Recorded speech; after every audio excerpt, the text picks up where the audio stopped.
Initiating podcast download.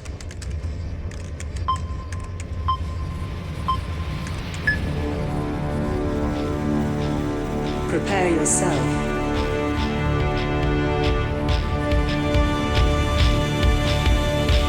Put on your spandex. Lace up your boots. Wrap your wrists. Hide your razor blade. Head to gorilla position.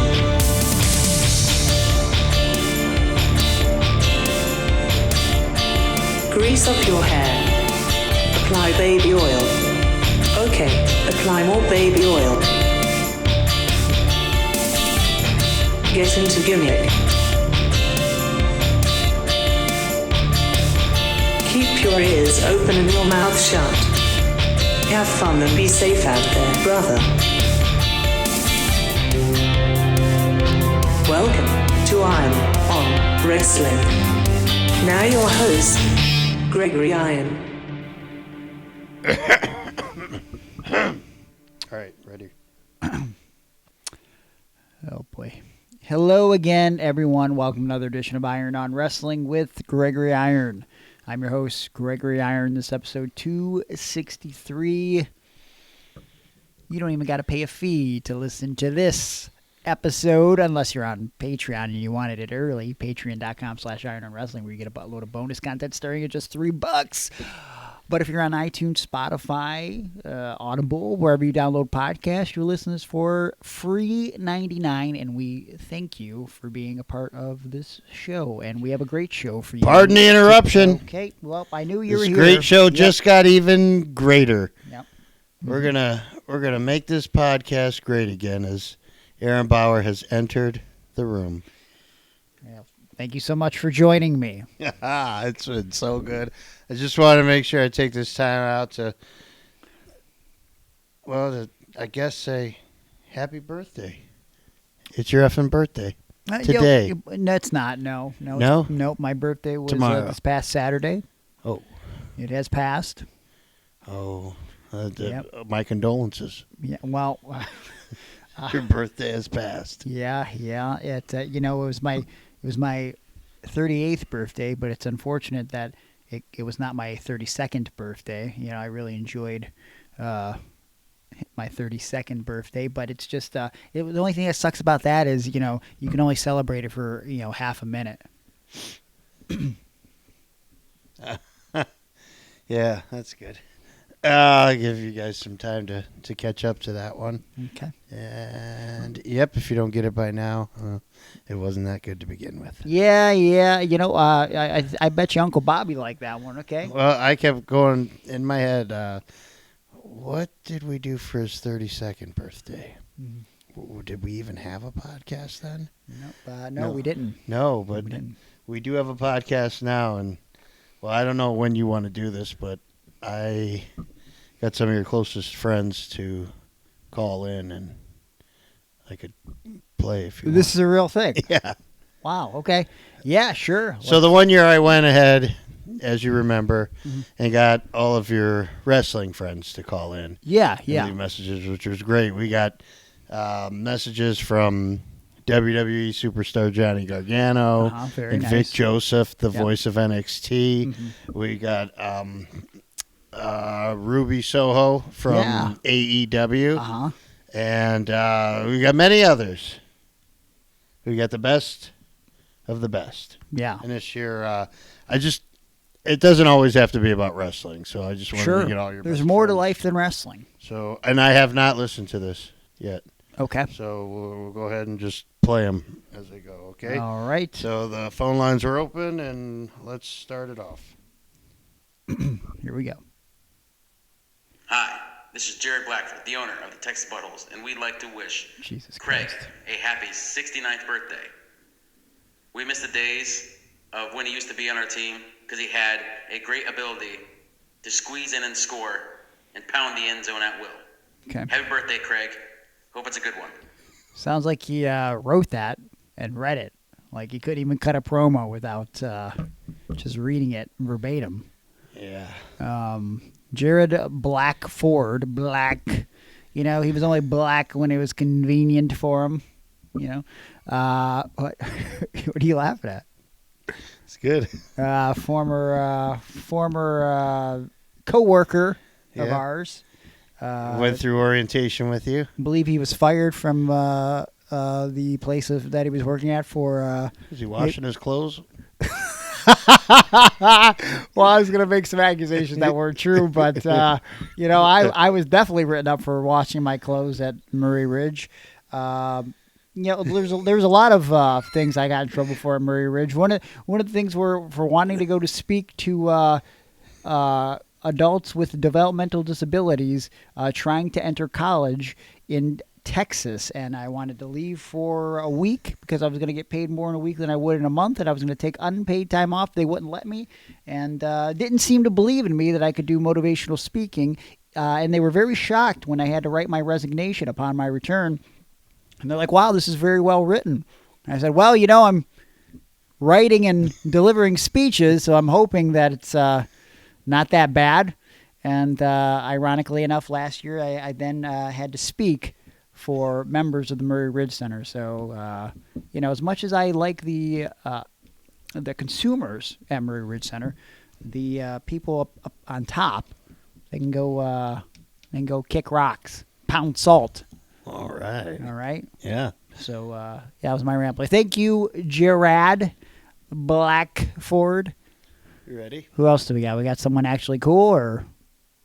Hi, this is Jared Blackford, the owner Okay. of the Texas Buttholes. Same We'd like person. to wish Craig a happy 69th birthday. You're just going to keep playing this over and We missed the over? day.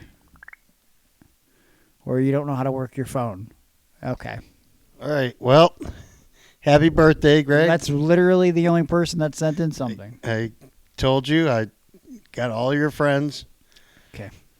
to go ahead and contribute, and so there you go. What a sad birthday.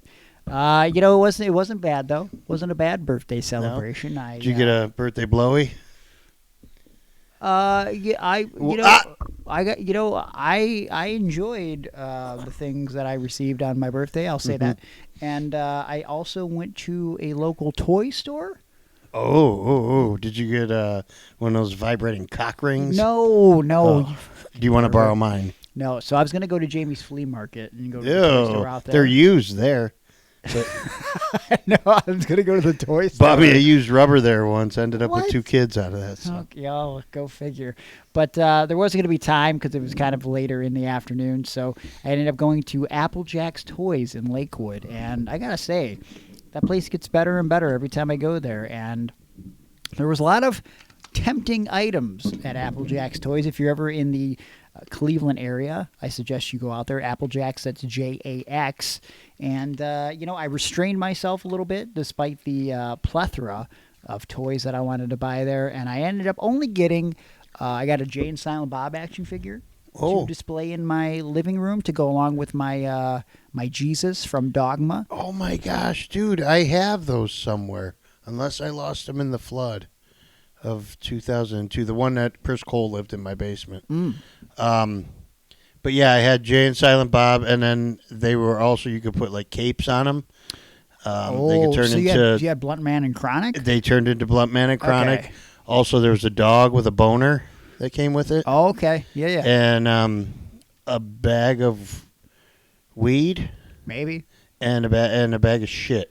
Oh, okay. Of dog shit. Well, these are newer figures. So Oh this no, like this was back then. Yeah, these are just like little smaller figurines that I could put in my living room, and I got a few old Disney Happy Meal figurines to put on my shelf. A little Disney thing going on. Disney. And yeah. I know you don't like Disney, but I needed a little bit more Disney in my living room. Why? And What do you collect Disney for? You don't even have a child. I don't need a child to like Disney. I'm going to Disney next week. It's my annual trip to Florida to see Johnny and Candace. Why do you look so distraught by this? I'm going to see Johnny and Candace and Quill. And Well, they're all right, but you and this obsession with Disney. Why would you have stuff of Disney in your home, though? You have like wrestlers and movie posters, and then yeah. But there's Disney? Wrestling is not allowed in the living room. So Who says this? me, it's like the only room in Why? the house because wrestling's in every other. That's the fucking room that you watch wrestling in. Yeah, but like it's not allowed to be on display in there because every other room has wrestling. Weirdo. Why is that weird? I don't. Anyways, so I got some Disney Happy Meal figurines for the living room, and then I ended up buying some Garbage Pail Kids stickers and some Troll Doll stickers. Yeah. Yeah. Did you get the Trumpy Trout that I sent to your house? It has not shown up yet. If you Okay. did send that. Yeah. So, but yeah, hey, next week going to Disney. Very Yeah. excited about that. That's usually my post-birthday event for the Mickey's Not So Scary Halloween. Now, previous 2 years, if you recall, we were the Rescue Rangers, Chippendale, and of course I was Monterey Jack. And last year we were the Dinosaurs. I was Robbie, the teenage son from Dinosaurs, even though I still think I should have been Baby Sinclair, but Quill's a baby. He should be the baby. Fucking stupid.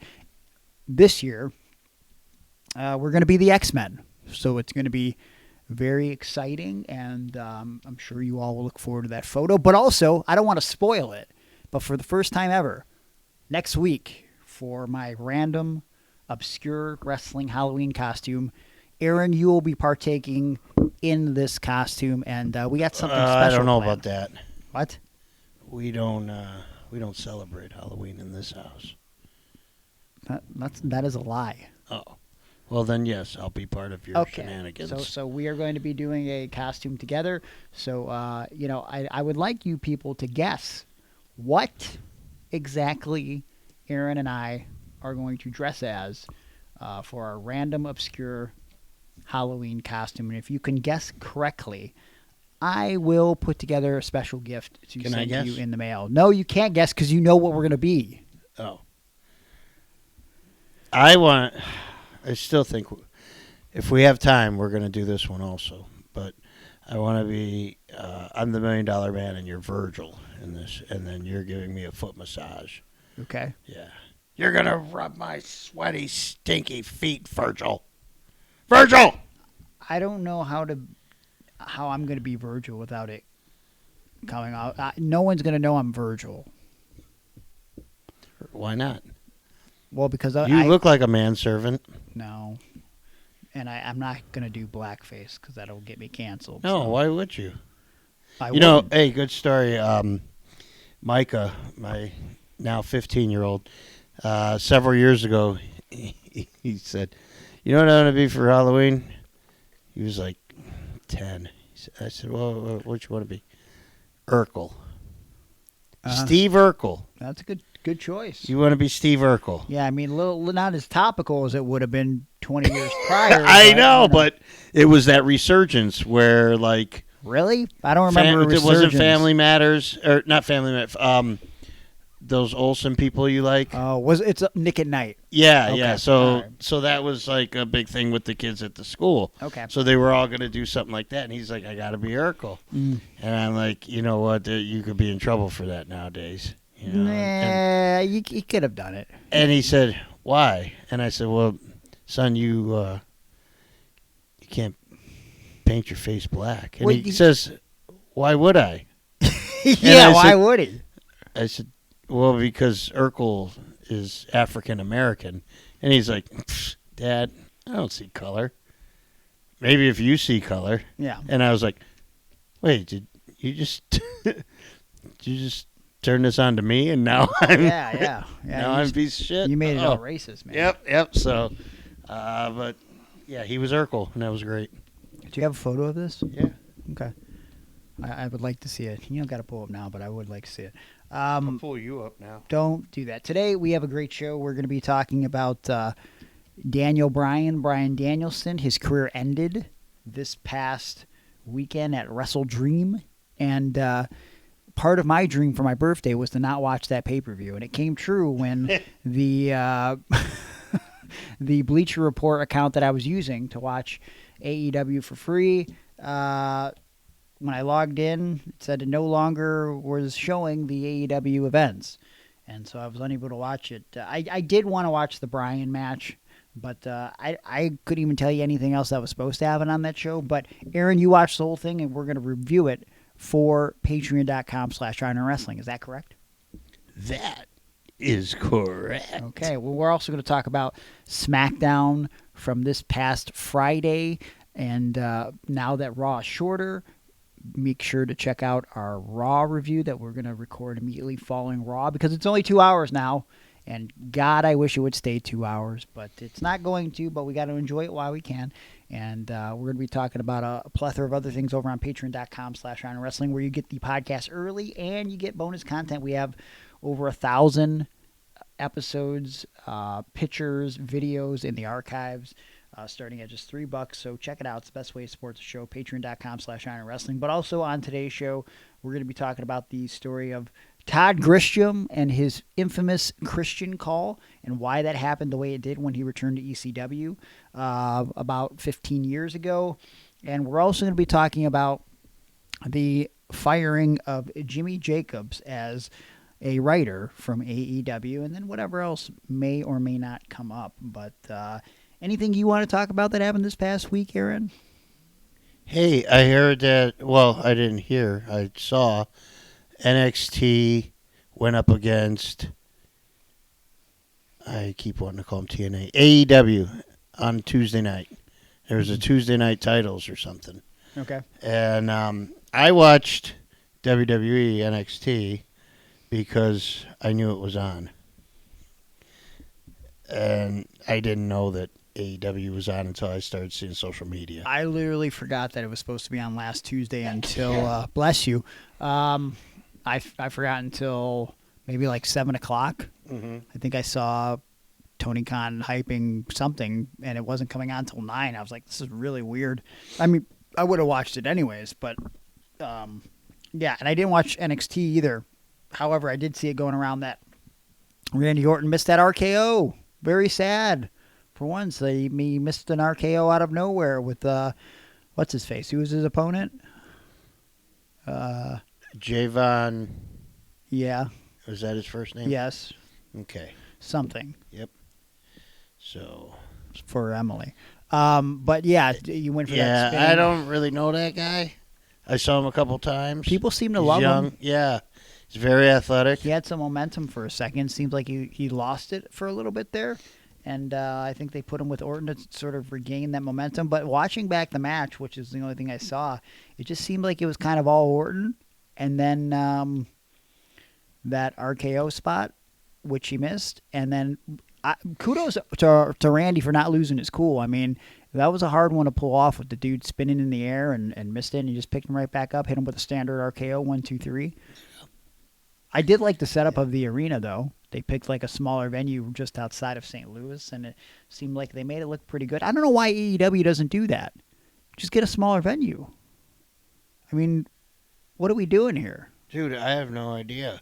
Like, I think it's a cooler look. Yeah. When it's that more intimate setting, and when there's not a ton of empty seats that end up being shown by people online. Yeah, it's quite embarrassing, and I don't have the exact figures, but I think it was like 300-ish thousand for AEW to like 900-ish thousand for NXT on Tuesday. And now that Tony Khan's got that TV deal renewal, I'm really hoping that, and I mean, listen, I'm sad that Jimmy Jacobs got fired, and we will talk about that, but I don't know. Maybe there's a plan to try to put someone else in place. Maybe I can't imagine he turns over the reins to someone. I feel like Tony Khan is still going to have final say and creative control, but maybe he's trying to revamp some creative control here, or I don't know. Like there's got to be some sort of change that's made, right? You can't just keep doing the same shit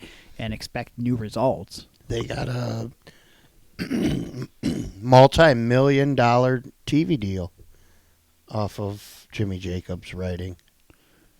Solely off of Jimmy Jacobs' writing. He's the only one. I don't think that's true. But no, I don't know. I don't know why they change. I don't know what's going on there. I have people that I could talk to, but I choose not to. Oh, okay. Yeah. It's very respectful of you. Well, some of them are no longer with that company anymore, as we talked about last week. Yep. Well, I don't know. Something's got to do to pull that ship up, but yeah. I don't know. Anything else you want to talk about from that? Those Tuesday shows? Anything that stood out to you? Oh. No. No. Okay. All right. Wow. You took some time there. Really thought it out. Let's, before we take our break, let's talk about the Jimmy Jacobs stuff right off the top. Because until Eric from Patreon informed me, I didn't even know Jimmy got released this weekend. So I'm very sad about that. And I do think Jimmy has always been one of the greater minds in professional wrestling. And what I was sent about the Jimmy Jacobs release was the following. This was taken from a Twitter space made by the Wrestle Purist crew on Twitter. They posted, after his release, Jimmy Jacobs was TK's right-hand man from 2023, was a big reason for rankings going away, had no idea who Okada was, he was not familiar with AEW programming coming in, nor did he, quote, like it, end quote. Apparently, so this is 2019 to 2022 AEW. Jimmy Jacobs was responsible for the Learning Tree program. He created it, not Jericho. Every single Learning Tree segment was Jimmy Jacobs. You know what? I can continue listing these, but let's kind of go back from the top. TK, he was TK's right-hand man from 2023. I think they met for 2023. I don't think he was there before that, right? So, okay. I mean, I guess Tony Khan had a lot of belief in Jimmy Jacobs to hire him and make him that close of a confidant right off the rip. I think that says something. He was a big reason for rankings going away. The scuttlebutt was also that CM Punk played a role in that as well originally, but maybe this was the last round of taking the rankings away after he brought them back at the start of the year. How long did that last? A week? 2 weeks? I couldn't have been more than a month. I don't think even in the first week they did anything with the rankings that made any logical sense. Because if you recall, the one thing that stands out to me is, like, I think the number one contenders for the tag titles were, like, fucking John Silver and Alex Reynolds. So I was like, why? What? They had only won matches on Ring of Honor. So how did that even make sense? He had no idea who Okada was. Who, Jimmy Jacobs? I find that hard to believe. I'd like to see the evidence behind him not knowing who Okada was. Okay, so, like, I knew who Okada was. Yeah. But I didn't know Okada, right? Yeah. Like, you could have said, Okada's coming in, and then I would have said, who is that? And somebody would have said, he's the Rainmaker. He wrestled Shinsuke Nakamura one time on New Year's Eve or so, whatever that was. Yeah. Then I would know. And I go, sweet, I can't wait to see him. Sure. But outside of that, I didn't follow him. So I couldn't say that I actually knew him. So maybe Jimmy Jacobs was like that. Yeah. He was not familiar with AEW programming before coming in, nor did he, quote, like it, end quote, apparently. So this is 2019-2022 AEW. So 2019 is when they started, right? Yes. But, okay, so then, yeah, of course he wouldn't be familiar with it. It wasn't on. It was on in 2019. And he got hired in 2019, so it was on for a couple months. No, he didn't. What? No? He was only he got hired in 2023. Oh, I thought they were saying he got hired in 2019. No. He was he's only been there for a year or two? Like a year-ish, yeah, because when I just found out, like, I don't know. What was he, Ring of Honor creative then? Last he was in TNA. Okay, maybe so that's right. He left Impact, and then he immediately got hired by AEW. All right.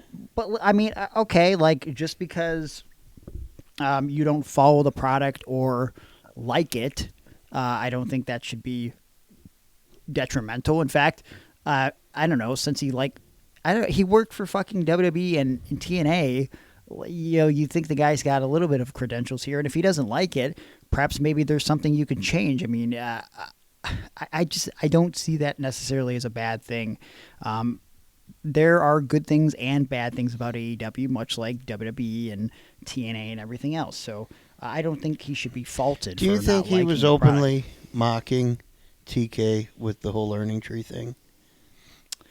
I don't mocking TK to his face, because we know that Tony says hi guys, and thanks guys, sure, and it's kind of that whole we're making fun of you without you knowing, but Yeah, doing you it over kinda- your head. Yeah, but now he knows, and then see you later, Jimmy. Well, I bet, but I mean, like Jericho's still there and he's still doing it. So, Well, yeah, now, so, but he's and not, then why would I he, find it funny that Jericho took a serious turn this past week. Yeah, but that doesn't change the fact that like he's tried to like copyright hi guys and thanks guys. Yeah, and well, whatever he's the like, fuck. oh no, Well, whatever the case is, look, I just want to put this out there, and obviously I think you'll agree with this. You know, like last year, when or earlier this year, it was earlier this year when Vic Joseph reached out to me and wanted me to write 12 weeks of TV for NXT. Admittedly, I hadn't been watching NXT because the NXT 2.0 I didn't particularly enjoy, but I had to pick two people from NXT, and I had to write 12 weeks of TV, and so I picked Carmelo Hayes, and I picked Trick Williams, and I ran with that.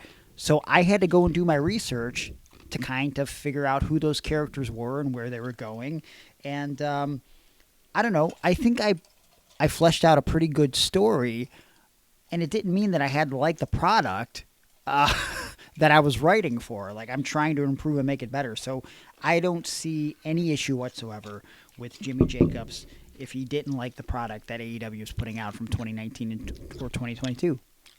I've never even been attracted to any of the women I've married. So, Okay. you know what I mean? You don't have to really be into the thing that you're trying to work on. Jimmy Jacobs was responsible for the Learning Tree program. He created it, not Jericho. Every single Learning Tree segment was Jimmy Jacobs. Yeah, well, again, that makes sense. Jericho probably trusts Jimmy. They worked together in WWE. Jimmy came up with a list of Jericho, which we've covered on the show, which was originally the clipboard for the Disabled Rights Act that we were using for a vignette, me and Zach Allen, to try to get a job at TNA. So that was where the list of Jericho originated from. And he also helped write probably one of the better segments in WWE before everything started changing under the Triple H regime, which was the Kevin Owens, Chris Jericho, what was it called? Festival of Friendship. Festival of Friendship. And I mean, that was like very well done television. It was like the main event segment of an episode of Raw. At that point, it was like, wow, this is the best main event segment they've done like this in a long, long time. Like, there was emotion behind it, and it was very unfortunate that they didn't do that match at WrestleMania for a championship. They ended up doing the Goldberg thing, and that's a whole other podcast. But why wouldn't Jericho want to go to a writer that he trusts and has had success with? Like, I don't understand the faults there. Here's some other stuff that's written here. Full Gear 2023. The main event and how it was booked, which everyone hated. What was Full Gear 2023? Can you look that up real quick and tell me what the main event of AEW Full Gear 2023 was and what the end result was? Because apparently it was despised. I don't recall this. Was that the cage? Hold on. I think that was a cage match. Let me see. Or was it the Jay White? Okay, let me look. Hold on. Waiting. MJF versus Jay White, or Adam Copeland, Darby Allin, and Sting against the Patriarchy. Christian Cage, Nick Wayne, and Luchasaurus. That was the main event? That I ended don't think so. That ended the show. Yeah, I think the MJF. I don't think that ended it either, I guess. Maybe we'll come back to that. Did not want to push Daniel Garcia. Found it laughable when it came to pushing DG. So I went a little bit deeper into digging about that situation, and Wrestling Inc. reported today that IBOU, I don't know how to say IBU, of Wrestling Purists, clarified some of the confusion in a new X space, and the quote is from IBU: "He doesn't dislike Daniel, he just didn't see him at that level. He did not see a top guy in him necessarily, and so usually in a situation where it was like, hey, why don't we give this to Daniel Garcia, he was rarely ever going to be the guy who was like, oh, hell yeah, man, let's do that." Ibu revealed why Garcia's storylines in AEW had been on and off, and this has little to do with Jacobs. Quote, the reason why Daniel's creative came off herky-jerky was because a lot of the times when he was put in a big situation, it was rarely because of the creative team and asking him to be in those situations. It was top guys wanting to work with him. Whether it be Will Ospreay or MJF, it was typically them going, hey, I want to work with him, and AEW obliging.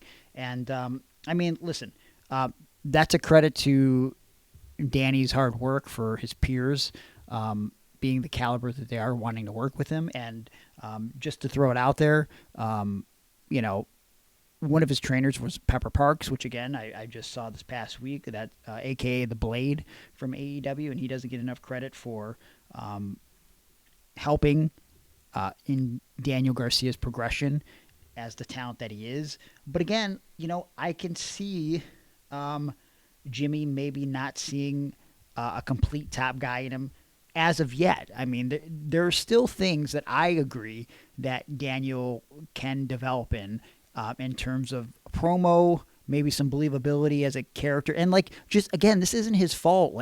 He's got national television each and every week. And I just think that we could see a little bit more depth with Daniel Garcia, and we were kind of seeing that with the MJF thing, and then they did the angle, and then Daniel disappeared for a little while, and he just now came back.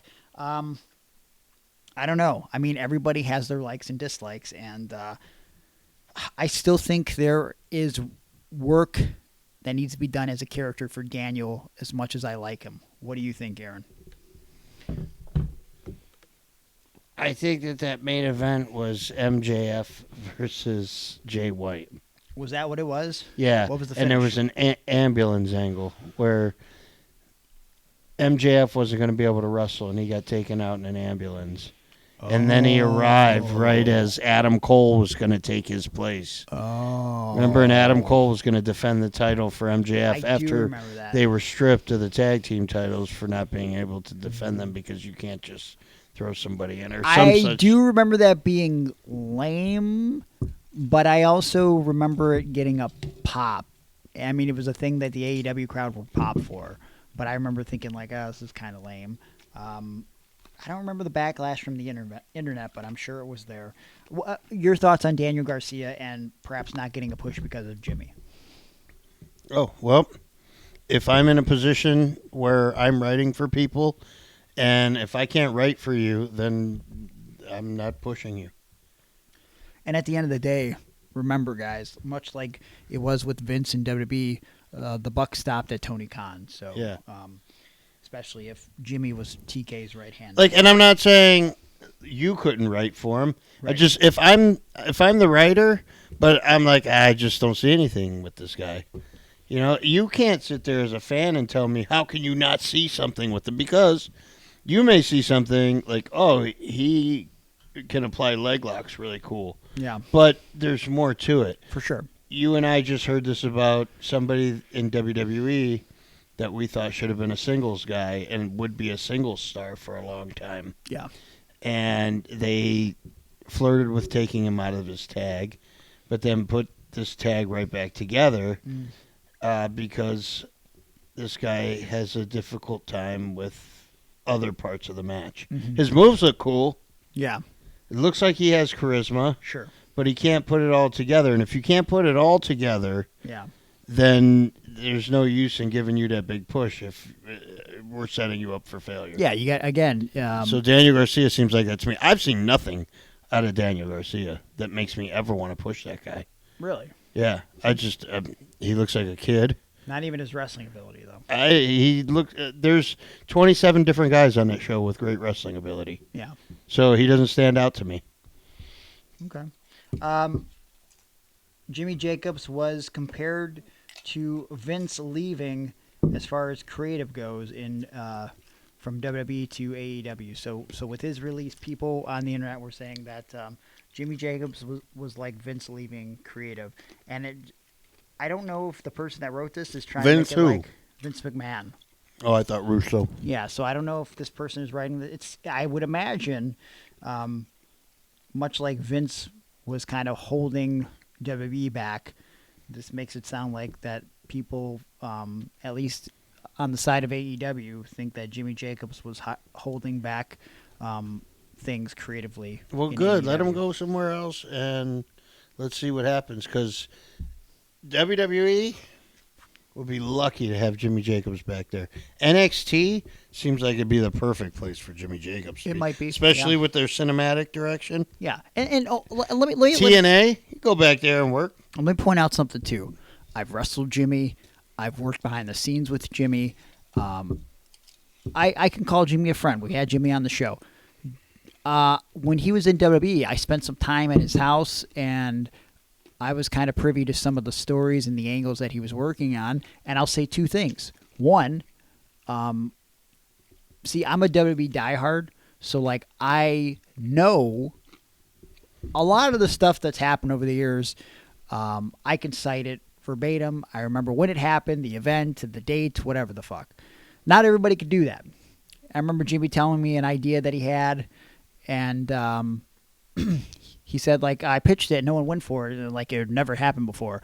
And the idea he had was something to the effect of someone getting slammed through the ring while in a cage match, and then when the person goes to escape,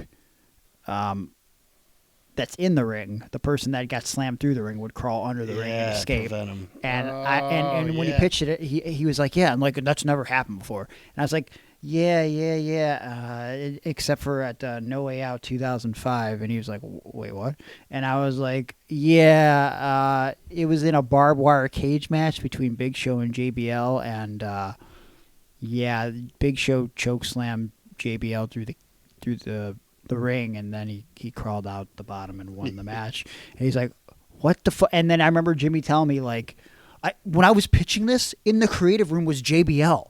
And, like, no one went for it. And, like, JBL didn't even say, like, actually, I've done that before. So it's like, but that's not to say that it's a bad idea, right? Right. And just because he didn't know that happened doesn't make him, this all goes back to the, you know, like, he didn't follow the product of AEW in 2019, 2022.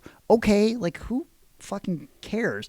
I don't think Jimmy Jacobs, in my opinion, and this is not just me being friends with the guy, I don't think his creative ideas were holding back AEW at all. If I had to guess, and I don't have any inside knowledge per se, but I would guess that probably the full extent to which he wanted to go creatively probably wasn't being allowed, if I'm being quite honest. I mean, like, because if you were to tell me that Jimmy Jacobs was writing AEW TV, with the exception of the Jericho segments, I don't know where I would say, oh, I could see Jimmy's fingerprints here. Right. Honestly, it just there's nothing on the show that seems like a Jimmy Jacobs thing to me other than the Jericho segments. So, what else do we have here? He was said to be Dynamite's top writer. Okay, an AEW talent was listening anonymously to the space and essentially agreed to all of this. This would be the Twitter space in which this was posted on. Small note: he notes Pepperman. What is it? Jen Pepperman, the one that writes for Sasha Banks, has never watched AEW before she came on too, but is seen as a positive force in AEW due to her improvements for the women's division. What are the improvements in the women's division? Just out of curiosity. Anna Jay's back. She's babyface now. I mean, I love me some Anna Jay, but I mean, like, what have been the improvements of the women's division? Because what has she done? I thought all she did was do Sasha Banks segments. I don't know that to be true or untrue. I Maybe she has a hand in the whole division, Okay. or maybe she's working with Mercedes Moné and the opponents that are on their way in line to challenge for the I title. just, like, if anybody likes AEW, I'd like them to point out, like, the improvements of the women's division. Because, I mean, like, Toni Storm and Mariah May, I know that as far as Toni Storm's character goes, that was RJ City helping develop that. And, I mean, supposedly Tony Khan had the long-term idea for Mariah May and Toni Storm. Outside of that, you would have Jen Pepperman writing for Mercedes Moné. The only other thing that I've enjoyed in the AEW women's division over the past year has been Willow Nightingale and Statlander, and I don't even think that they need, like, a writer to show me that they're incredibly talented and underutilized. Chris Statlander wrestled this weekend as a total babyface. Yeah, did she wrestle Amira? Because I saw Amira, former guest of the show, posting something that she worked with Statlander. I don't know. Was that the match you were talking about? Or I'm just saying that people were saying that Chris Statlander wrestled as a total babyface this weekend. Oh, okay. And they explained it by saying that she severed ties with Malcolm Bivens. Just randomly? Or whatever. No build? Nothing. Okay. Kind of like... There's no dissension, but there was no time for dissension. She just turned heel 6 weeks ago. Yeah. Well, and like, I mean, we'll slice into this on the bonus episode for Patreon, but it's like, I saw that Adam Cole came back. Yeah. To Boom. Attack MJF, and now the roles have been reversed, and I'm just like seeing this, I'm like, okay. So I mean, they can explain that one easy though. Like Adam Cole had to be the devil before MJF, which proved he still is the devil. Could be the devil to him. maybe. I think. But do you think they'll do that? I think they won't even care. Just to put a bow on this Jimmy Jacobs thing, directly from Fightful Select, the official thing was Fightful Select's Sean Ross Sapp has confirmed that Jimmy Jacobs has finished up with All Elite Wrestling. We're told that Jacobs effectively resigned over the past week and that the two sides remain on amicable terms. We've told that AEW is going to look at the move as a way to freshen up the writers' room and that Jacobs has been burned out as of late. Jacobs has been at the most shows of anyone that's worked directly with Tony Khan during his time in AEW. Jacobs joined AEW in June 2023 after spending years in TNA/Impact Wrestling and worked for WWE prior to that. Jimmy Jacobs also competed a couple times in ROH while he was in AEW. During his most recent ROH match, the team played a rib on him by using the entire remaining pyro load from the Canadian tour on his entrance. Then he got squashed by Satnam Singh in 48 seconds. So there is that for you. So all in all, listen, it sounds like this was up to Jimmy to make this decision. And, I wish him all the best going forward. And, I know Jimmy has had some personal struggles in his time. I hope that all he's dealing with is burnout. And, we get to see him helping in a creative capacity sooner rather than later. I'm still waiting on that next episode of his podcast to come out. What episode was that? Well, I'm stuck on episode 3. Okay. Of 3. That was 5 years ago. Okay. So I'm sure it's just, he's probably doing some last minute editing. Perhaps. Probably have to hit the dump button a couple times on something, but Well, I gotta take a dump real quick, and you nasty. we gotta take a quick break so I can take a dump. But when we come back, we're gonna talk about what's wrong with you that you have to defecate so much. I don't know, man. It's just like my inner organs, dude. It's just it might be all those years of energy drinks. I gotta tell you something off the air. Okay, all right. I don't. Why would you do that now? P.S. I'm horny. Okay. When we come back, we're going to talk about the not-so-dramatic return of Christian back in ECW when Todd Grisham made that infamous call and why it happened the way it happened. We will dissect why a decision like that would be made, and we will also talk about the career and the best moments, memories, and matches of one Bryan Danielson when we return. Okay. I'm overwhelmed here. I do have a little bit of a case of body dysmorphia at times, I will admit, and I'm thinking that I might need some fat burners. Maybe I need some more protein in my life. Maybe I'm not taking enough in. Maybe I need some pre-workout supplements. Maybe I need some pro-hormones. Maybe I just need like some creatine or some glutamine, or I'm not sure. I don't know what to do, Aaron. Who do I turn to? How do you make a hormone? Don't pay her. Oh, okay. All right, I see what you did there. Yeah, well, if you're looking for something to spike those hormones and to maybe get your gluteus maximus going again and in the shape that it needs to be in, which is round, yet subtle and plump.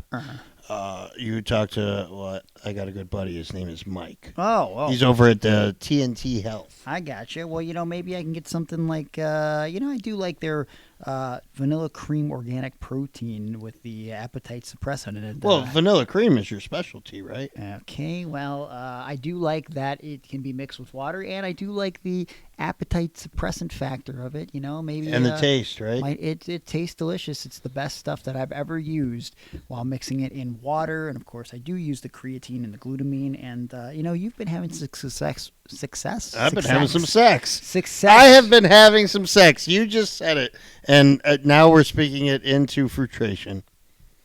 Who's lucky? I've been getting my bone on. Who's lucky guy? You'd love him. His name is Fernando. The rad. He's a nice guy. No, okay. What are you using? The rad what? Rad 140. Okay. All right. Yeah, it's like the Rad 150, but it's 10 notches less. TNT. Because I don't need to be that swole, bro. TNT-health.com will have everything you need if you're on your health and wellness journey, if you're just getting started. And Mike from TNT Health is going to help you every step of the way. He's going to help you get you on a couple things just to get you going, because he doesn't want to stick you with a $300 or $400 bill a month like places like a Vitamin Shop or a GNC will do when they're based on sales.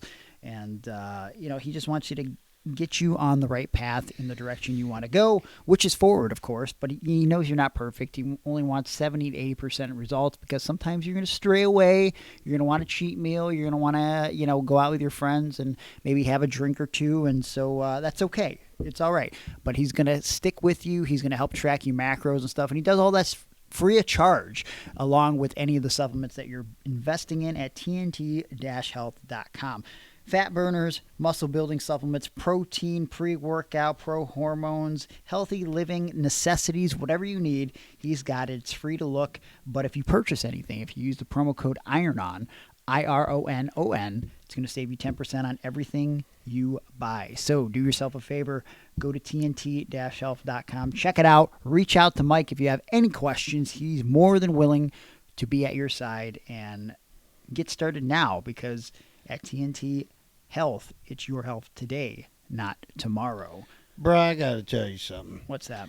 I was at work, and I don't want to put anybody on blast, but this person said to me, hey, I'm going to make some changes in my life. Okay. And it starts with me ordering these supplements. And I went, oh, you went to TNT Health, the guys that sponsor the Iron On Wrestling podcast, and you used promo code IRONON to save you a little bit of cash alone. Sure. Yeah, that makes sense. You talked to Mike, right? And this person said, no, I went on Amazon, and I ordered this bottle of pills for $11 that says suppresses appetite. Oh, okay. Well, that's legit. Man, I don't know if I've ever been more heated in my whole life. Yeah. Because I'm like, oh, why would you do that? You listen to the podcast every week. You see me on a daily. Mm-hmm. You see Greg at times on television, wherever you're roaming these days, on the YouTube. Yeah. Why wouldn't you use the shit that we use? And go look up Eric right now. This motherfucker's getting jacked. Eric from Patreon. Stacked. Looking good. Yeah. And I'd like to touch his rack. Okay. So, look, don't make a decision that is going to end up being harmful for you in the long run. Mm-hmm. Yep, I agree. But you know what is also a non-harmful decision? Getting a design from Juan Ortiz and Of the Dead Designs. Oh, Mr. Weebly himself. You know what? He's done so many notable designs and pieces of art for people in every major wrestling promotion. He's had his designs on Hot Topic and on action figures. And, usually we offer the deal of having $20 off, which is a good deal in itself on your first design. But right now, I wanted to let you know that it's that time again.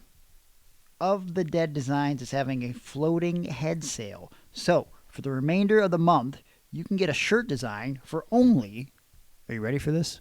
$100. No edits, no alterations. You tell Juan what you want on your design, and he makes it ready to print. Next open date he has is October 21st. So DM him now. Don't wait. Do it right now and get started on your design. So again, for the remainder of the month, $100. No edits, no alterations. So if this interests you, contact Juan Ortiz and Of the Dead Designs. And we've said it before and we'll say it again. He's done so many incredible pieces of art, not just for us, but for almost every champion you see on television right now. And guess what? If they've had a belt in the last year and they don't currently have a belt, Juan has probably done a design for them. I mean, the list goes on and on and on. His credentials are endless. You could see them on his website and on his social media. So go there now. Reach out to him. Friends listen to Endless Love in the Dark. That's a very true story. And you eat pieces of art for breakfast? Oh, God, no, I don't. No! All right. I just want to say that I've been a fan and a friend, a good friend of Juan's for a very long time now. Yeah. However long the show's been going on. He's never done me wrong, and I just came up with a brand new idea for a brand new design that I want to get. No. Let me lay it on you. Please don't. Yep, here it goes. I don't want it. There's clouds in heaven. Go to Juan on social media. On the Dead. clouds. Abraham Lincoln, Okay. Chubbs, and an alligator. Okay. I mean, I do. And they're like waving this design. to us, to you and me. Yeah, but you didn't come up with this design. This is from the movie. I just made that up. Gilmore. No. Go to Juan and Of the Dead Designs right now on Instagram at Of the Dead Designs. Go to his Facebook, facebook.com/ofthedeaddesigns, or go to his website, ofthedead.weebly.com, because Of the Dead Designs is bringing artwork to life. And speaking of life, we got to value life. And I reached out to Juan personally. I don't know if you saw this. I just happened to see it on Twitter when I was on it for 2 seconds. His wife was in a horrific car accident. And when I saw it, I reached out to him right away. And she's okay. But he sent me a picture of the car, which I don't think he posted on social media. He sent it to me directly. Someone fucking hit his wife, and this car flipped over. The fact that his wife got out of this pretty much unscathed is crazy. So, obviously, best of wishes to Juan and his darling wife. And I'm glad she's okay. And she's just bruised up, had just a little bit of a concussion, but she's resting. How'd you easy. find out about this? So he posted it on Twitter, and then I messaged him. He sent me the photo and everything, and I'm just glad everybody's okay, man. Yeah, geez, man, life is glad she's in good shape. But hey, speaking of life, life goes on even when wrestling careers end, right? And this past weekend at Wrestle Dream, we witnessed the end of Bryan Danielson's full-time in-ring career. And if you've been following him for the past few months, I think you've noticed that, Bryan has definitely, I wouldn't say he's missed a whole step, but he's been a half step off. When he does that backflip, he's cutting it close at times when he does run in the corner backflip. I know what you're talking about. And, he said himself recently that he was losing feeling in his legs, and there was sort of feelings when he pivoted from Darby Allin and did the thing with Mox that perhaps maybe that this was going to be the end for him, especially with it being in Washington. And he probably wanted to work with Darby Allin. He probably had a little list of guys that he wanted to work with before he was done. And Darby, I'm sure, was on that list in Washington. That would have been great.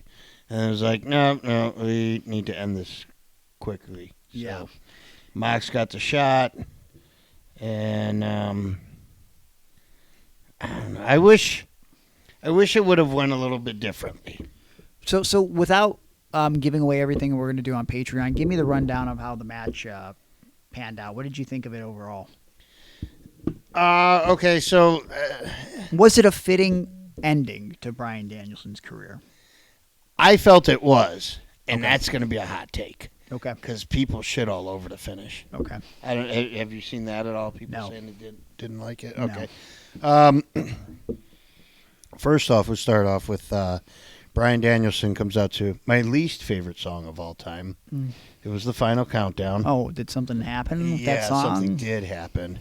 And I had just got done hearing it moments earlier when our Cleveland Guardians clinched the American League Division Series over the Detroit Tigers. Very exciting times. Yes. So I heard that song twice within an hour. You know, I got so pumped being a big baseball guy that the forgot to watch it, the Guardians won that. I went to the internet and I was like, you know what? Weren't the Indians on a Wheaties box at one point? Because I've been buying vintage cereal boxes for my kitchen, Yes. and they did get a vintage Wheaties box. Who back was in on it? Kenny Lofton, Carlos 1995. Baerga, Albert Bell, Dennis Martinez, I'll tell you right now. Tom Candiotti, Rich Yett, Hold on. Doug. What? The two Indians players on this would be we got Jose Mesa and Kenny Lofton. Okay. So, 1 out of 2 ain't bad. Well, I remember hearing a story about Mesa, Yeah. and that he had partied so hard the night before Game 7 of the World Series against the Marlins that he was in no condition to perform the next day. That's the rumor going around. But hey, we're talking about Bryan Danielson. He was almost in no condition to perform either. Yeah. But no, so he came out, his song played. They did the whole New Jack thing where the entire song basically plays throughout. But when Danielson got to the top rope to mug for the crowd, Moxley attacked him immediately, which I thought was cool. The finish, we'll just go right to the finish. The finish was out of nowhere.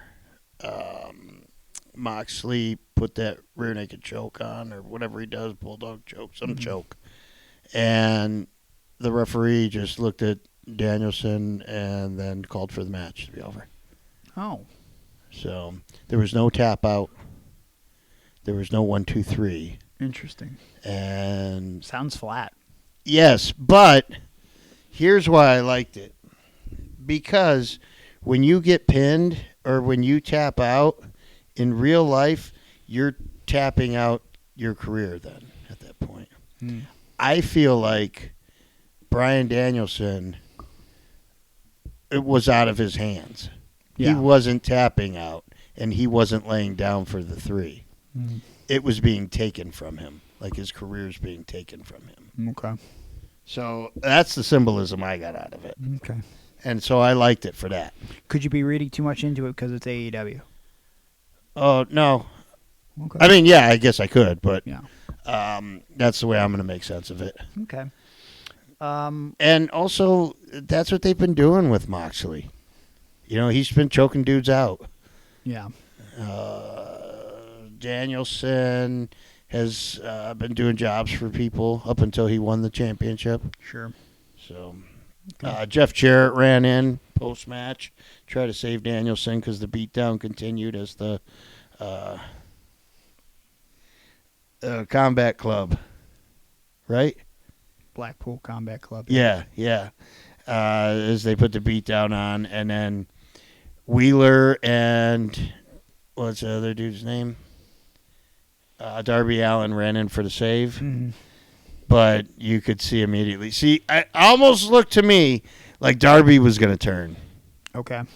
And because as soon as they were going to hit the ring, Shivani says, which I think was way worse than anything Heenan said when Hogan came down and turned. But Shivani goes, finally, we have 2 guys that are in the ring that are upstanding gentlemen that would never turn their back on their friend. Okay. And I was like, okay, so one of these guys is turning. Yeah, that's real bad. And, it's logical that it was Wheeler because they've been setting up stuff with him. Yeah. But it just was like, oh, this is AEW. It might be Darby in his hometown turning. Sure. It wasn't. It was Wheeler. And Moxley ended up giving him the bag to put over Daniel Bryan's head. Bryan Danielson said, sorry, I'm not JR. It's fine. Oh, they brought JR out for this match, too. And maybe the match before it. But as soon as JR came out, I'm like, oh, man, why do they do this to him? I heard Excalibur was fake crying. Yeah. Was it really bad? It wasn't bad. It sounded like it could have been legit. Okay. Like, I felt like he has been there with Bryan for a long, long time. Yeah, going back to like PWG. Yeah, so I felt like he may have been a little choked up at his friend retiring. Okay. We've talked about it before on the show, but the first time I saw Bryan was I want to say I'm trying to remember the order in which I would have saw it. I think I first saw him in PWI when he was in the Super 8 tournament. And I think after that, I saw him in the first Ring of Honor DVD.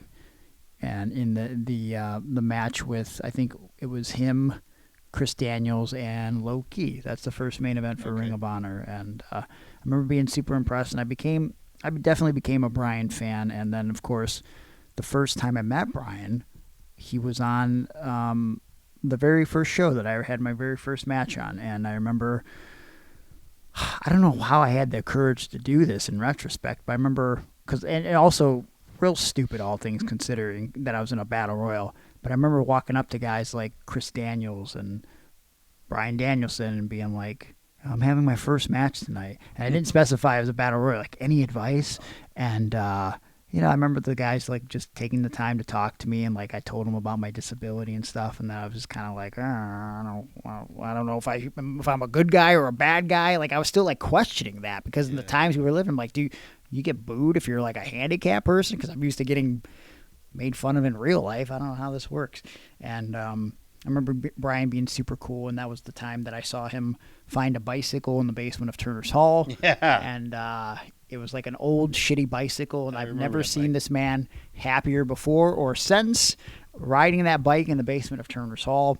And also, it's crazy to think about, how innocent and stupid that was. At the time, Bryan would have been, it's 2006, so we're going back in time, 18 years? So he's probably like 27 years old at the time, something like that, probably a little younger. And I ran into Bryan a few times over the years. I had a little bit of a moment with him in the Wrestling Road Diaries documentary where he wanted me to try to do a squatting competition with him, which I regret that I did not take him up on that offer. You were in that? Yeah. Yeah, you're in it too. Yeah, I know I'm in it. Yeah, but I co-starred in it with him. You co-starred? Yeah. Yeah. Oh, you can see me talking to Jeff Traxler. Okay. What were you guys talking about?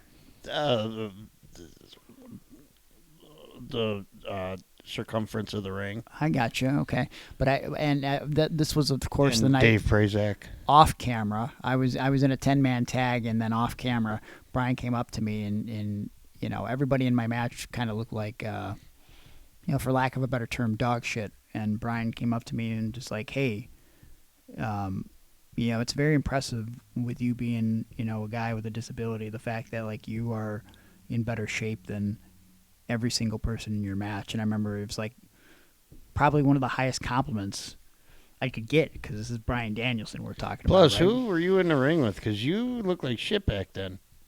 In 2010? Your 2011? First match? No. We're talking, so these are two different stories. Oh, okay. 2006, okay. yeah. You got to learn how to do the weave. I did a weave. Okay. Anyways, this was at AEW when he came back for that, I believe the second match with Johnny. Yes. It was at that haunted house gimmick building thing. Bryan was always a great guy. I ran into him during his release as well. He did AEW. He did some Dragon Gate shows that I was a part of, and just always super cool. And I remember Johnny had a room with him a few times, and he would always tell me his stories, which now it's been out there, but at the time it wasn't out there. Him and Johnny laughing in the hotel room as he told Johnny his pitch for his TNA name if he went to TNA, which was Lloyd Boner. Bryan, just a guy that likes laughing at dick jokes. I can appreciate that. And, we're going to talk about some of our favorite matches and memories, and I'm sure a lot of the stuff that we're hearing from people on social media is going to trigger some of those memories. I'm sure we share some similar favorite memories, and at this time, we are going to run through some of the stuff that we got on social media with, of course, people from Patreon getting first dibs and priority with these memories, matches, and moments. So here we go. Justin Bonifield over on Patreon says, I would say my two favorite Danielson matches are the Iron Man match with MJF and his match with Brock a few years ago. Let's start with the Brock match from a few years ago. That was a really great match. Is that the one where they were both heels?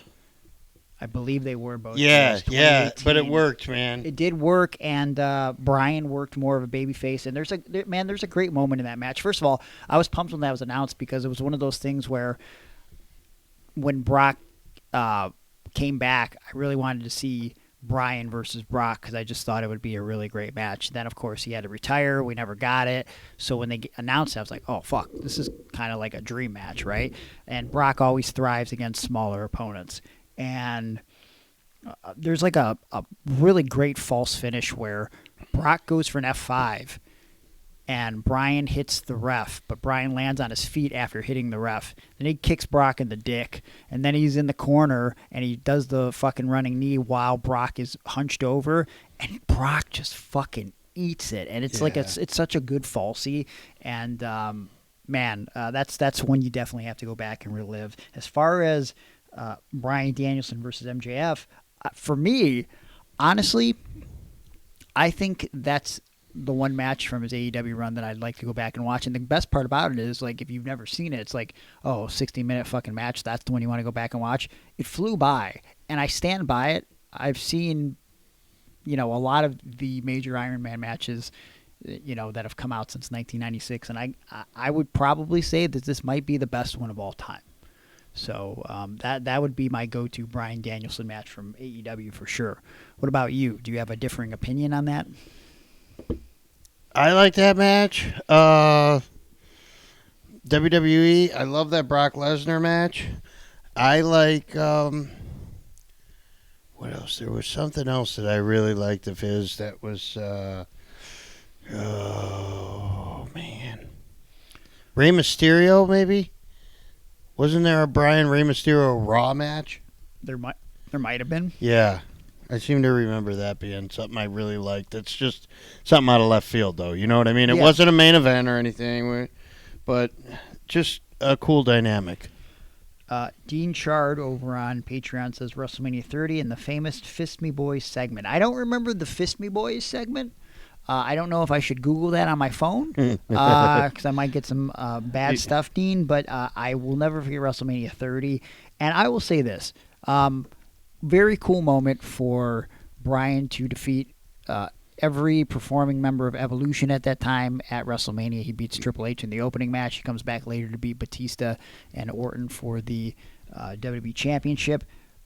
But this was one of my first times as an active wrestler that I was watching the product and remembering before Punk leaves how badly the crowd wanted Bryan to be their guy and how WWE just didn't want to fucking pull the trigger. And I remember like getting legitimately pissed. Like I was like going on social media and like getting fucking mad. Like, how do you not listen to this crowd? They clearly want this to be the guy. They keep fucking him at every turn. Like at first when they did the thing at SummerSlam where he beat Cena, which is one of my other favorite Bryan matches. He beats Cena, then they do the turn where Orton cashes in, Triple H turns on Bryan. That match is incredible. And so I'm like, I'm okay with that because it's like, okay, maybe we have a story going forward. They do Hell in a Cell with Bryan and Orton. Shawn gets involved. Shawn Michaels kind of sort of turns heel because he's on the side of Triple H. Yeah, that's right. Yeah, so that was like a little thing. That was great. And just like the crowd wasn't happening. And there was a moment where I believe they were in Washington where they're in the ring doing a segment that had nothing to do with Bryan.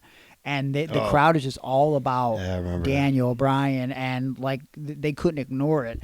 By the time Punk leaves, the original plans are going to be Punk and Triple H, but Punk leaving sort of forced their creative hands to be like, what do we do? And at the time, they were doing some fucking weird shit where Bryan was kind of in the Wyatt family. That's what I was going to also bring that up because that got a huge ovation. Everybody knew he wasn't really part of the Wyatt family. Yeah. He was suckering them in. Yeah. But we all couldn't wait for him to take off that mechanic's outfit or whatever. Wasn't he wearing some? Yeah. He was wearing like a full piece, like cut off mechanic gimmick. And then like they have the incident inside the steel cage where Raw goes off the air, and Bryan legitimately gets concussed. So I guess he doesn't even remember doing this, but he's up on the top of the cage, sitting on top of it, and he's like leading a yes chant. Yep. And again, like That's one of those yes movement right there. Yeah, baby. And so like that period of time in WWE from like, I don't know, man, like the 2010s, for me, there are the moments that stand out and like get me pumped. There aren't a lot of them. Yeah. Okay, you know what I mean? And Bryan getting over organically and forcing their hand to make him like be looked at as maybe the guy. Was very, very powerful and emotional stuff. So, like, when they did it and the fact that, like, he went over Triple H, he went over Batista and Orton. They wanted Batista to be the guy originally. It was going to be Batista versus Randy Orton at WrestleMania. Like, come on, man. Obviously the right thing happened in the end. But, none of that even starts if it isn't for the 18-second WrestleMania match, which Brian Vollman mentions here on Facebook. 18-second WrestleMania match. We were so shocked. That 2012 World Heavyweight Championship run was my childhood. So basically it ends up being Sheamus versus Bryan at WrestleMania 28? That was the one with Rock and Cena. And they did the deal where Bryan basically gets squashed out. And but he was giving AJ a kiss, right? Yes. Yeah. Yes. Yeah. Well, there was a little something to that. So he became Lloyd Boner for a second, and he couldn't focus properly. And then Sheamus hits him with a bro kick, 1, 2, 3, and the crowd did not like that. And that really began the crowd being like, "Yo, we like this guy. What the actual fuck?" And I believe it was during this time period. Yeah, during that year, another one of my favorite moments, which I never, as an old again, I don't want to ever claim like I'm a diehard Ring of Honor fan, but as a guy who followed the periphery of Ring of Honor, to see CM Punk versus Bryan Danielson, I think they did it at Over the Limit 2012 for the WWE Championship. Who would have ever thought that we would see something like that? Of course they didn't headline the show. I forget what closed it out. I think that's the. I think that was the. That's the we have compromised to a permanent end. Osama bin Laden pay-per-view, or was that the year before? I was thinking it was the Punjabi prison match. I don't think it was. I think there was a cage match of some sort. I'm not looking it up, so anybody who wants to tell me what it is, please do. Suck it. Who else do we have from Patreon that we? Hey, what? You know what? It's probably going to be in there, but Team Hell No. Team Hell No is great. So good. Again, some of those promos that around that time, nothing really sticks with you. But the Kane and Bryan stuff was tremendous with Shelby, the therapist, Shelby.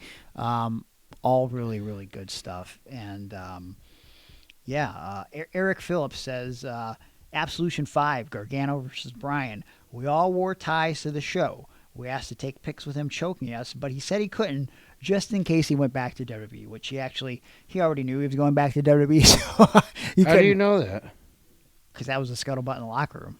I mean, we didn't know for sure, but that's what we had heard, that he was. Yeah, it was like a wink thing. Him being fired was damage control because what was it? Mattel was upset. Yeah, they was pretty fresh with the Mattel toy deal. But I think he legit also was like, "Hey, wait a second, they might just not bring me back." Yeah. So. Well, but my favorite story from that is Denver, Colorado. Drew Cordero telling us, because we had a owner of Beyond Wrestling.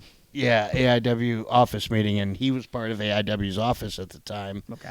It was like me, Thorne Biggins, and Drew, and maybe one other guy was there with us, but we were having a powwow, and this motherfucker, Drew, gets off the phone with Bryan Danielson, and he had secured him for that absolution. Mm-hmm. He gets off the phone, and it's a cell phone, but he slams it down like it was a corded phone. Yeah. And he slams it down, and you think he's going to be mad, and he goes, "That's how you do business. And I was like, what? And he was like, we got him. It was like, yeah, he's locked in. Do you remember how much he was? Just out of curiosity. $750. I would have. Yeah, that sounds about right. Plus travel. I think the start was like 12 something, 1,200. Oh, okay. We ended up doing a seminar. Yeah, I know that. And he ended up doing Chikara. And then there were T-shirts. It was a double shot with Chikara. Yeah, because I forget who he worked. I want to say Claudio, but I don't think that's right. I don't know because I was not into Chikara at all. No, maybe Claudio might have been signed by that point already. It happened. It definitely happened around. Whatever. What else do we got here from Facebook? Joseph Cassidy says the yes movement with everyone storming the ring. Also, his heel run with the eco-friendly WWE Championship. Fun fact: I love that. His last Raw, SmackDown, and AEW matches were all against the Shield. I did not know that. That's a very interesting fact, actually. Weird how that worked out. But yeah. Do you remember when they had the picture of all the champions, and it was everybody who the internet wanted? Yeah, it was like Kofi Ryder, was Intercontinental, Ryder was the U.S. champ, Evan Bourne, Punk, Bryan, Beth Phoenix. Maybe Kofi was a tag champ with Evan Bourne. That's probably what it was. Yeah. Okay. Yeah, and Cody was the Intercontinental champ. Yeah. Yeah. So, yeah, the yes move was probably the highlight of his WWE run, and I know the exact moment you're talking about where they had all the plants with the shirts on in the ring, doing the finger points in the air, and Triple H and Stephanie were pissed off on the outside. That was a great moment. The eco-friendly championship, great idea, and obviously this led to Kofi Mania, which was originally supposed to be Prince Ali Mania. I think that was the original plan. They were trying to unbelievable push Ali, and I don't think that's unbelievable. Ali's always been really good, but he ended up getting hurt, and so who got that place? What I'm saying unbelievable is that I didn't believe that they would push that. Mustafa? Is that what you're talking? Mustafa Ali? Yeah, and Kofi at WrestleMania 35. Man, that was a fucking feel-good moment, dude, with the whole New Day in the ring. Kofi got to bring his kids in the ring. And, being vegan and who would knew that would make you a dastardly heel, but, loving the environment. How dare you? He had a hemp belt. Yeah. That's awesome. One of the more creative things that WWE did again around that time period. Good God, I would have smoked the shit out of that. All right. Justin Doan says Danielson versus Shingo at DG USA. All-time banger. I'm pretty sure that's the first Dragon Gate show. And I think that was right when he was on his way out back to WWE. Like, that was a favor that he did for Gabe because DG USA Evolve was an idea of Bryan Danielson. I think Danielson was the one that came up with the name Evolve, actually. Because of his feud with Evolution. That's not it at all. Mark Rebman says versus Chris Hero. ROH Hell freezes over in 2006. I don't know if I've ever seen that, but no, but I need to. I would imagine it was an all-timer for sure. Zach Corbett says his match against Ospreay earlier this year is definitely one of his best. Yeah, that was a very fun match. I would agree with that. His match. Yeah, I was over him by then, because I don't like when somebody's dealing with these kind of injuries. It's not enjoyable for me as a fan to watch their matches. Yeah. I guess I understand where you're coming from, but like as a guy that's in there and like knows what it's like, that. I mean, obviously you know what it's like too, but my mindset is like we're used to fighting through the pain, right? And like no one's forcing him to do this. Like this is his own desire, his own will. He wants to go out there and do it, and he's gonna do whatever it takes to get to the end, to get to the finish line, right? It's gonna be his sacrifice. His match against Morishima at ROH Final Battle 08 was fantastic and my personal favorite. That is a classic match. Also, I think the one redeeming thing about WB Saturday Morning Slam was Bryan freaking out over his love of bears. I never took the time to watch Saturday Morning Slam. It would be one of those things where at some point I would love to go back and try to relive, because there was a lot of controversy surrounding that at the time because they could only do certain moves on the show because it was on a Saturday morning kids block, and so certain things were nothing edited to the out. head. Yeah, and, no choking. Yeah, so that would be interesting to go back and watch. Jason Clark says, honestly, him and Kenny Omega doing the John Jacob Jingleheimer Schmidt song during a match, I don't remember that. I don't think I've ever seen that. But I don't doubt this was a real thing that happened, and it seems right on brand with Bryan. Tim Nolan says, I watched him in a triple threat match at PWO years ago. No, you didn't. It was Cleveland All Pro Wrestling.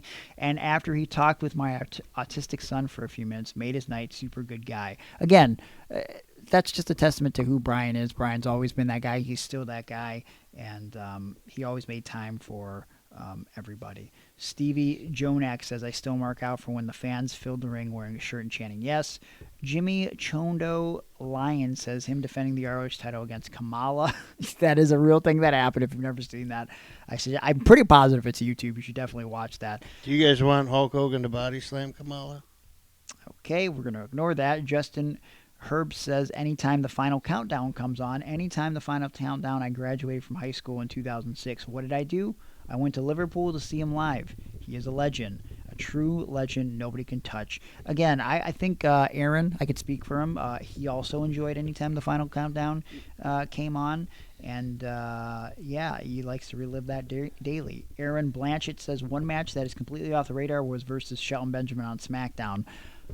I don't remember that. That had to be recenter SmackDown, right? Because Shelton was back for like the last 6 or 7 years or something. I'd have to go back and find that. Juan Ortiz says Iron Man match versus MJF. I was there in person. It did not feel like an hour passed by while those two were battling. Probably the best Iron Man match. Again, I agree with that. We watched it live here at the home studio, and yeah, it flew by. Brett Steimus says bragging rights 2010 versus Dolph Ziggler isn't talked about enough. Now, I read that comment earlier, and I feel like I remember that, but I really don't. I need to go back and watch that because that's like peak Dolph Ziggler for me, thinking that like, oh, he could be like a guy if they give him a push. And Bryan is still trying to figure out who, Daniel Bryan is. This is around the time where he were they feuding about AJ? Because she was with him too. No, right? This isn't that yet. So 2010, this is like where I think, supposedly the office is saying they just brought him back, right, from the choking thing not too long ago. And it's like, oh, we want you to grow a beard because we think that maybe you might be able to be a top guy at some point. So they wanted him like try to change his look and stuff. And and that's when he grew the goat beard. He just grew like a little bit of a beard. You know what I'm saying? They just want him to look a little bit more rugged, more tough, like a Benoit type guy. Like when people used to tell Ricky Shane Page. Yeah, like grow a beard, but he couldn't. Yeah. He hadn't hit puberty yet. Took him 20 years. Donnie Turner says, seeing him win the WWE title live on SmackDown against AJ Styles. It was the first title change I'd ever seen live, and I was stunned to say at least. Donnie, how old are you? Let me look at your page here. Live, he says.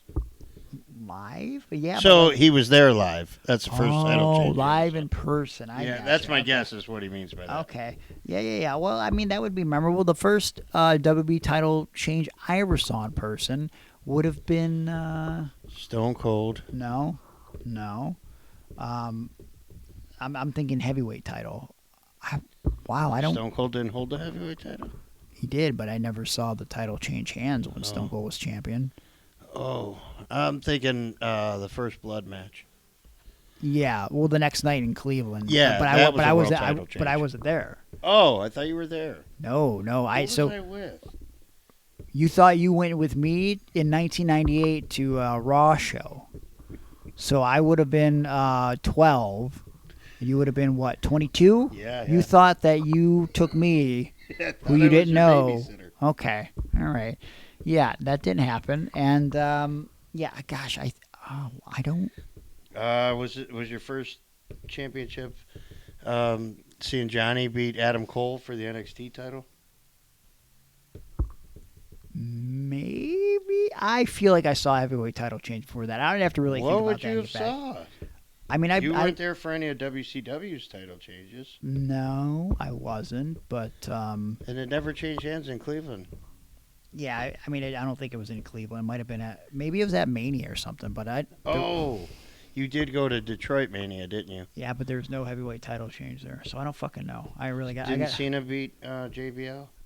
That was Cena and Shawn Michaels, and Cena retained. Yeah. I'll come back to that. I'll think about it, and maybe it'll be a next week thing. Mudball says, after an ROH show in Chicago, we went to the after party at a nearby bar. I went up to Bryan and introduced my youngest son to him. I said he was heading off to the Middle East in a couple of weeks with the Navy. Bryan shook his hand, and with a huge smile and laughing, he said, "Don't die." Thankfully, my son listened, and he didn't die. My son and I will bring it up from time to time. That is again, that sounds on brand with Bryan. I was expecting to read, oh man, I'm going to thank him for his service. Nope, don't die. Harold Pollock says, favorite match, him versus Sabre Jr. at Wrestle Kingdom 18. I don't even know who Sabretooth Jr. is. Zack Sabre Jr. Oh. Favorite moment, him winning the WWE Championship at WrestleMania 30. Him and Zack Sabre was a fine match, but again, I wish I would have saw that a few years earlier. You know what I mean? Like, Bryan's clearly been hurt for a while, and yeah, that wasn't even that good to me.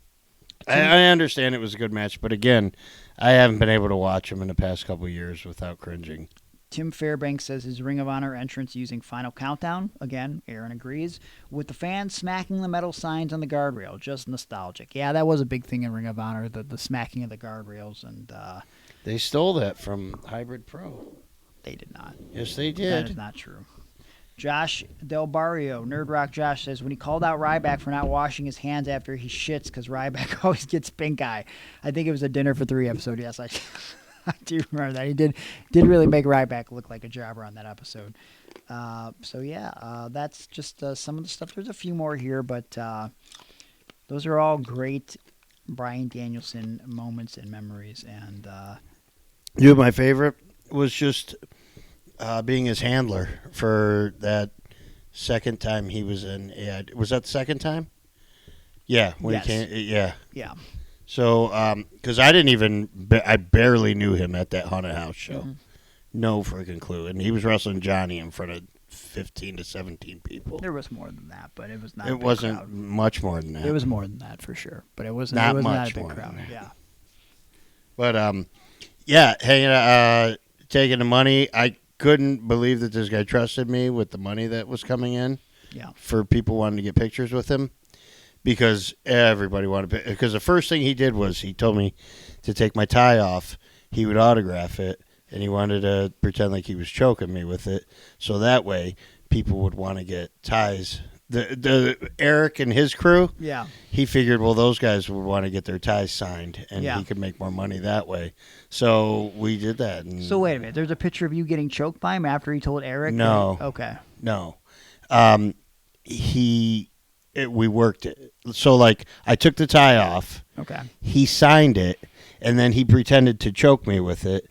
And I don't know if that's when Eric saw that or whatever, and then they started coming up and getting autographs. Okay. But then it was like, okay, now he's going to start. And then I think he did it with Pedro, too. And then people came up, and then he said, yeah, I can't actually take the picture. Yeah. Because of Shane McMahon. So... He pointed out Shane specifically. Yeah. Okay. He did that. But, right. So weird. Yeah, and then I told the story before, though. We had to, I can't remember if I had to help him lace his boots or it was tape him you or couldn't something. lace up Bryan Danielson's boots. Well, I did that night, and I did it in the women's restroom. Oh, okay. Did you piss in anybody's mouth while in the women's restroom? Yeah, not in that one, though. Okay. And not in Bryan's. Okay, well, that's good. Yeah. Good to know. Respect. Right. So, but yeah, just him being, it just seemed like he was one of the dudes, you know? Yeah. And everybody was starstruck because he had just gotten fired from WWE for attempted murder. Yeah. Yeah. I guess, real quick, just to mention, like, you know, I've mentioned some personal stories about Bryan, what a good dude he is. What a good what? Good dude he is. Okay, before that, you were going to say what a good what? You said what a good and then you said dude. No, I stuttered. Asshole. Bryan and Paul London in PWG. The promos, the matches, that was like some of my first exposure to PWG.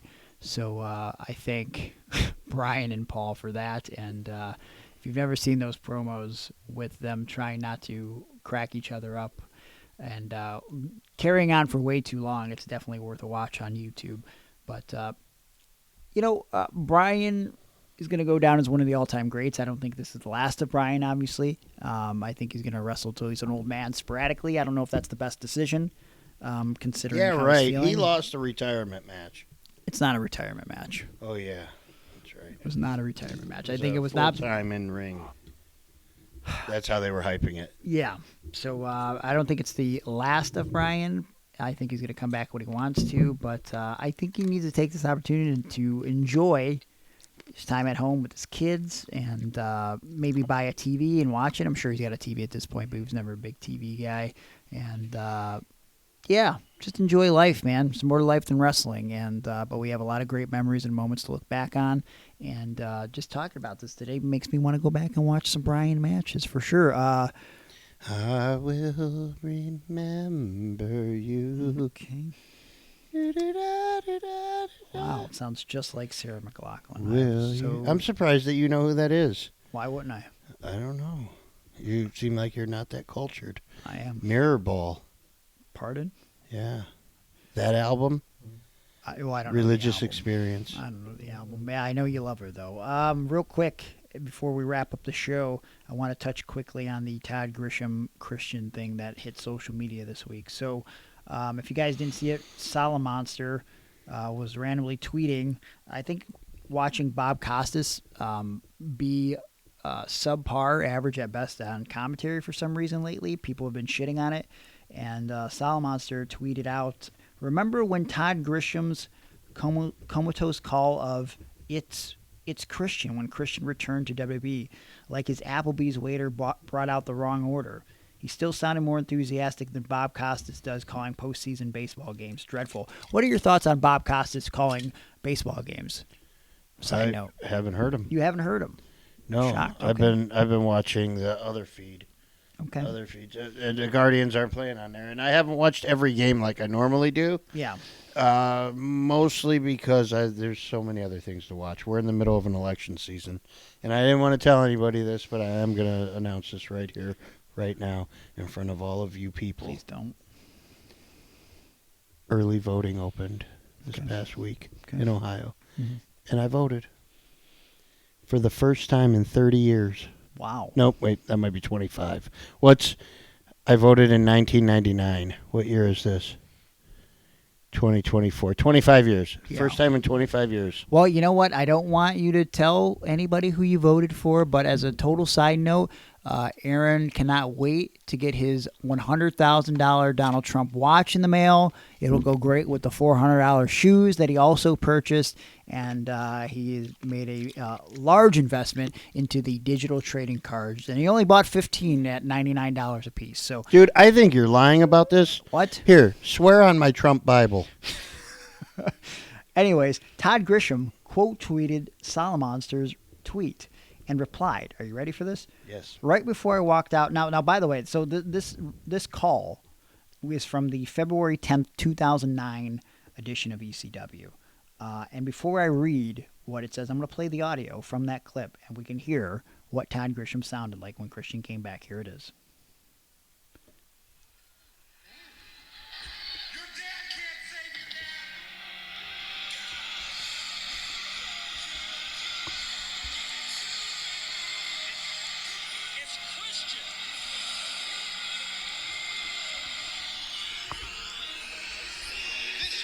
That's it.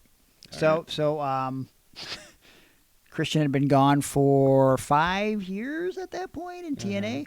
So Todd Grisham quote tweeted, and here's his response about why his call was the way it was. Right before I walked out of the gorilla position before the show, Vince McMahon called me over and said, when Christian comes out, don't get excited at all. Simply say, it's Christian, and that's it. Understand me? And then I said, yes, sir.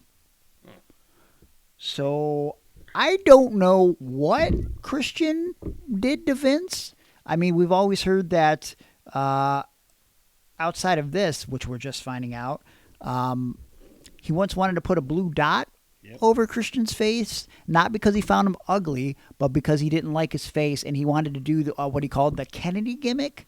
I think it was like from a trial where one of the witnesses, like they put a blue dot over him. So he wanted to do that to Christian. I always wanted to do that with you, but a white dot. Little white dots all over your face. I don't get it. You will tonight. Oh, no. I'm going home. So I don't know what he had against Christian, but can you imagine running a promotion? Or I don't know. Did you ever do this? Did you ever book someone that you paid money to, and just to shit on them? It seems like you would have to be just an evil, very rich man where you just pay someone and just subtle or not so subtle burials, like on a regular basis. It's crazy to me. Like, why even bother? Like, if you have a problem with Christian, don't re-sign him. Don't bring him back to the company. I mean, even so, it seemed like at the time, the rumor was Christian was going to be the guy that was attacking and making Jeff Hardy's life a living hell. This is around the time where and then it ended up being Matt Hardy? It ended up being Matt Hardy. Yeah. He turned on him at the 2009 Royal Rumble. But it was like, he's like, yeah, his pyro exploded all over him. Someone that burned his house down and killed his dogs. Yeah. That was a real thing, but they made it a storyline. And, it was like when Johnny's dad's pizza shop burnt down. I had all these people coming up to me at work going, I know who did it. It was Aleister Black. God. It was Bray Bray Wyatt's Not family. a storyline, but okay. Yeah, but that's why they do stuff like that. Yeah. We've always heard. So originally it was supposed to be Christian, but the internet heard about it, so rumor has it that Vince was like, well, now it's too obvious, and then they just randomly brought him back to ECW. Did you ever do that to anybody? Did you ever book someone and pay them money just to bury them? I'm sure. But you can't think of anything, because I can't imagine doing that. I just won't book them because I don't like them. There's a bunch of people that I can think of off the top of my head that I'm not going to name. Yeah, but sometimes it's way more fun to make fun of somebody. I'll just make fun of them without paying them. Oh, okay. You know, why would I do Yeah, and then I probably didn't pay them, too. Well, I guess if you weren't paying them and you're booking them on the show to make fun of them, then sure. Oh. But, I just can't. I have a bunch of names in my head that I'm not going to put out there where it's like, yeah, I would make fun of that guy, but I wouldn't pay him money. Hey, remember Nixon? From AEW? Yeah. Yeah, what about it? Okay. What? It was just a bunch of guys that people wanted to make fun of. That's not true. That can't be true. Okay. And if that is true, then that's dumb business. Like, yeah. I mean, the whole angle Yeah, sucked. it was dumb business for giving somebody $10. Yeah, but it was in the main event angle, and it was stupid. So, it made AEW look like clowns. The whole angle was stupid, but that's a whole other topic for another time. Yeah, I feel like we got screwed from the beginning. I never knew that. It was all supposed to be a joke. It kind of was. I mean, it was people that nobody in the office, except for maybe me, liked anymore. You know, Ricky was on the outs. Nobody saw anything in Bobby Beverly anymore. I don't think Ricky was on the outs until Ricky started whatever he wanted to do, and then that's when I think, what was it, Ricky had to lose to Kimberly as a message or something, which he didn't know about, right? Because he was running his mouth or something and didn't want to do business for something. Oh, and he was going to lose the title, yeah. No, dude, he with Ricky was way before that. It's a whole other podcast that I need to know about now. So, I don't know. We're going to wrap up here. Hey, thanks for listening to the show. Hope you guys enjoyed this episode. Do you have any feelings about the Christian return? Do you remember any other lackluster returns in professional wrestling where you're just like, why do they even bother? That's weird. Let us know on social media at Iron Wrestling. Let us know your favorite Bryan Danielson memories and moments. Perhaps maybe we'll say some more on next week's episode, or perhaps maybe we'll talk about it on Patreon, patreon.com/Iron Wrestling, starting at $3 where you get a buttload of bonus content, $5 you get video content, $9 is the preferred tier where you get involved in live chat, which we just did a couple weeks ago, and we should probably be doing sometime before the end of the month. So you can also get stuff in the mail from us, $25 and up. You can pick bonus podcast subjects. You get priority on your questions. Do you want us to do a second Christmas album? We did do a Christmas album last year, and it's right around the corner. Might have to do a Halloween album. It's right around the corner. Spooky season. Everybody knows you love your Halloweeners. Make sure you subscribe to the podcast on YouTube or wherever you download podcasts, iTunes, Spotify. You're still laughing at your own joke. I see you there. You can follow me on social media at Gregory Iron on X, at Gregory_Iron on Instagram, Facebook.com/thehandicaphero.